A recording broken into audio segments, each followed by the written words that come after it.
அவர்களெல்லாம் கண்டிப்பாக அவர்களுக்கு தெரியும் தோல்வி பயம். தமிழகத்திலே தமிழக முதல்வர் அவர் சொல்லியிருப்பதைப் போல தமிழகத்து மக்கள் அனைவரும் இந்த திராவிட முன்னேற்றக் கழக திராவிட மாடல் ஆட்சி நடத்துகிற தலைவருக்கு தளபதிக்கு ஆதரவாக இருக்கிறார்கள் என்பது தெரிந்துதான் எதிர்க்கட்சிகள் எல்லாம் ஒதுங்கிவிட்டன. அவர்கள் இன்று அதிமுகவாக இருந்தாலும் பிஜேபியாக இருந்தாலும் அனைத்து கட்சிகளுமே இந்த தேர்தலிலே போட்டியிட தயங்குவதனுடைய நோக்கமே திராவிட முன்னேற்றக் கழகம் மிகப்பெரிய வாக்குகள் வித்தியாசத்தில் வெற்றி பெறும் என்பதுதான்.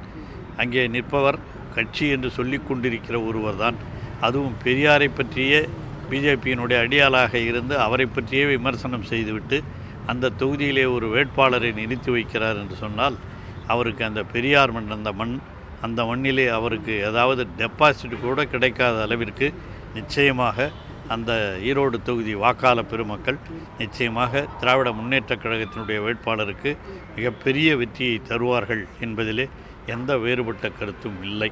நிச்சயமாக லட்சக்கணக்கான வாக்குகள் வித்தியாசத்திலே அவர் வெற்றி பெறுவார்.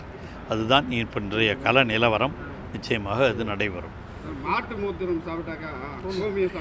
அதான்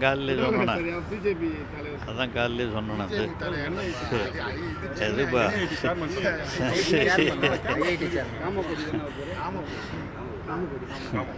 முதல்ல அவர் குடிக்கட்டும். அவர் இப்போ அதான் குடிச்சின்னு இருக்கார் போலகுது. இதெல்லாம் யாருன்னா ஒரு அறிவியல் ரீதியாக ஒரு ஐஐடி போன்ற ஒரு மிகச்சிறந்த அகில இந்திய அளவிலே நடத்தக்கூடிய ஒரு கல்லூரியினுடைய ஒரு இயக்குனர் இவ்வாறு பேசுவது என்பது உண்மையிலேயே வருந்தத்தக்கது. அவர் முதல்ல குடித்து தினம் எல்லாருக்கும் குடிச்சிக்கிட்டு இருக்கட்டும், குடிச்சின்னு இருப்பார்னு நினைக்கிறேன். அதெல்லாம் இதெல்லாம் பேசுகிறாரு. அவர் எந்த அளவிற்கு அந்த